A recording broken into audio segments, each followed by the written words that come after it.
What's going on, everyone? Today's Friday, and we got a big card.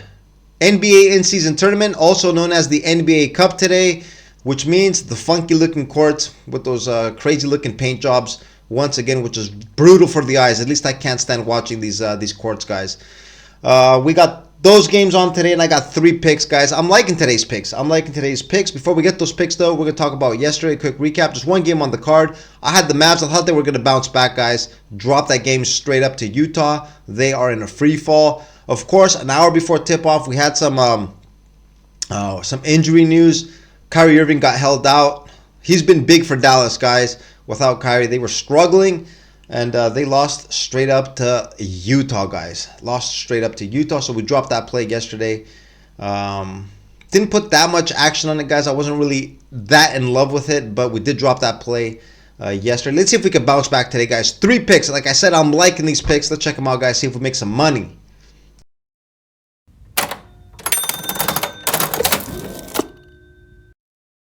All right, first pick, Chicago and Cleveland. The Cavs, 10.5-point home favorites, 237.5 is the total. The Bulls, 2 wins their last 5, but 2 wins in their last 3. They've been showing some signs, guys, of a possible uptrend. They beat the Knicks in their last one on the road, 124-123. Big win for Chicago.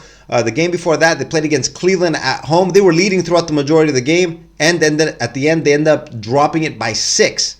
And the game before that, a big win against Atlanta. So the last 3 games, guys, Chicago has been playing good basketball. Cleveland, the only undefeated team in the league, 13-0 on the year, guys. They've been balling. I don't think anybody expected them to start the season out this good, but they have, guys. And if you look at some of the numbers, they've been very impressive, guys. They are scoring 122 points a game, and they have a point differential average of plus 11.7. So Cleveland, guys, winning big the majority of their games. Chicago has also been putting the ball in the basket, scoring 115, but they've given up 120, guys. So Cleveland is scoring 122, Chicago giving up 120. So what I'm going to do in this game, guys, I know the number on the total looks high, but I think it's going to soar over this number. I'm going to take it over the 237.5, my pick in this game. All right, up next, Brooklyn in New York taking on the Knicks. The Knicks are 9.5-point home favorites, 215.5 is the total. Brooklyn, just 2 wins in their last 5 games. They're coming off a huge blowout loss at home to the Celtics, where they gave up 139 points, lost by 25.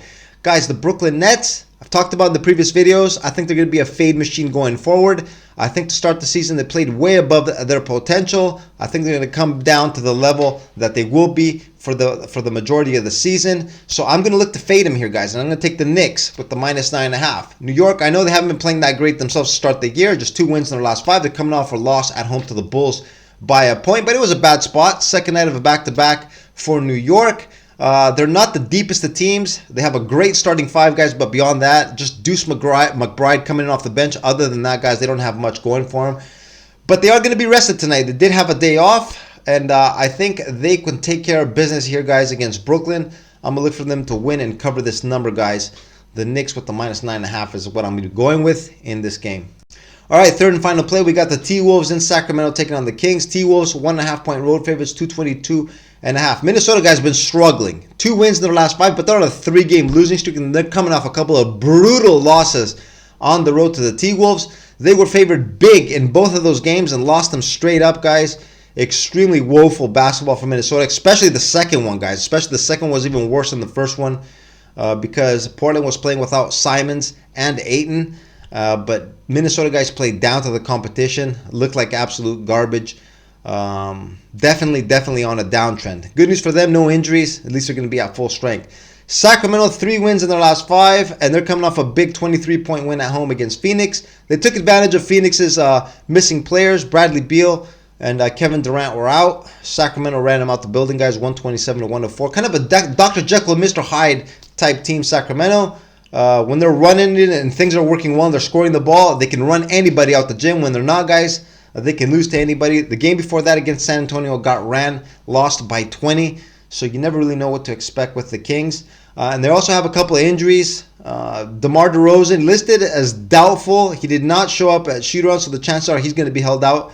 But the big injury, guys, Malik Monk, I think he's got a sprained ankle, if I'm not mistaken. I think that's his injury. He's not going to be playing. I think more important the Malik Monk injury rather than the DeMar DeRozan one, because Malik Monk, guys, he's the one that comes in off the bench, gives him that scoring punch. So when the starters go out and rest, he comes in and keeps the pace going. He's not going to be playing, so this is a pretty big absence for Sacramento. Also, the head-to-head matchup here, guys. Last 4 times Minnesota's gone to Sacramento, they've won the last 4 meetings. So this is a pretty good matchup here for the T-Wolves. As bad as they've been playing, guys, I'm going to take a risk here with the -1.5. Hopefully they bounce back and they show up. If they do show up, guys, they should win this game and win it comfortably. But I'm going to take the T-Wolves here, guys. Minnesota, -1.5. Last play of the night. Cleveland, Chicago over 237.5. New York, -9.5. Minnesota, -1.5. My 3 picks for tonight. Out of these 3 picks, guys, I'm liking the total play on Cleveland, Chicago probably the most. Then the Knicks play with the -9.5.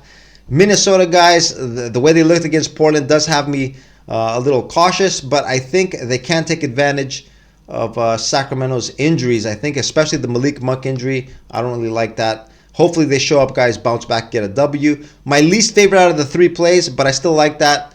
I think these plays look pretty strong for today, even though this is the NBA Cup, guys, in-season tournament. And if you remember the first batch of games a couple of days ago, we had some wild results. Or the Hawks won straight up. They went without Trae Young into Boston Garden and won straight up as like 16-point dogs. So anything can happen today, guys. If we have similar results from the first games of the NBA Cup, we could see some crazy stuff happening today. So be a little careful tonight, guys. The games could be a little wild. Anyways, guys, yeah, with that, I don't think I have anything more to add, so I'm going to wrap it up right here. Remember, guys, always bet responsibly, even more so today. Be disciplined, guys. Only bet the games that you like. I think that is very, very important. Also, guys, there are some other games that look interesting. If you guys want to follow me on X, I might post something a little closer where it's tip-off. The injury report looks a little active today, so we might have some important stuff closer where it's tip-off. And remember, guys, yesterday with Dallas and Utah, Kyrie got held out late. So everybody betting on Dallas, I was one of them. I put the bet in early. I definitely want to put it in if I knew Kyrie was going to be missing. So we have to be a little cautious here. The more you guys can wait closer where it's tip-off to put in your action, I think it's always better. So give me a follow, guys, on X if you want. I might post some stuff a little later on as well. So yeah, that's it, guys. I'm going to wrap it up right here. I'm going to wish you all good luck on your plays, and I'll see you again tomorrow. Later.